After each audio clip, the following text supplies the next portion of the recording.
O silêncio surge porque eu e o Cédric, quando nos conhecemos e começámos a trocar algumas ideias sobre o trabalho de cada um, fomos percebendo que o silêncio tinha uma grande presença nos nossos trabalhos e na forma como nós olhávamos para o teatro. As nossas primeiras conversas em torno do silêncio coincidiram com o momento em que eu estava a ler um livro que se chama O Silêncio na Era do Ruído. E, de facto, há um contexto temático para o silêncio e uma importância, uma urgência de falar no silêncio num momento em que, de facto, estamos rodeados por ruído. La première chose qui a motivé l'écriture de toutes ces scènes, c'était de soulever un paradoxe qui était que on a tous besoin de silence. Si on vit dans un monde sans silence, on deviendrait certainement fou. Comment ça se fait que le silence est si difficile à vivre et qu'on en ait tellement besoin? É porque voltas tarde. Mas eu trabalho, não sei, eu decido os meus horários.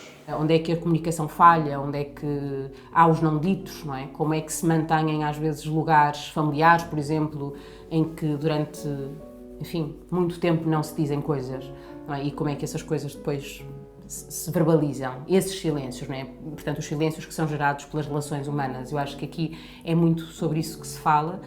É exatamente essa dicotomia, é porque é que se evita o silêncio para uns e porque é que se quer tanto o silêncio para outros. E é este clash, este combate, que normalmente origina o problema. Há pessoas que não podem estar em silêncio, porque senão não estão bem.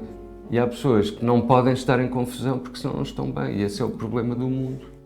O jardim, quem é que vai tomar conta disto? Tu?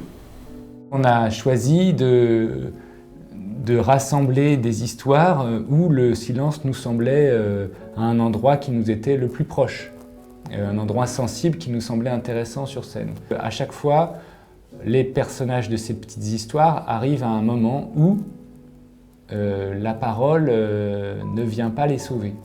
La parole atteint une certaine limite.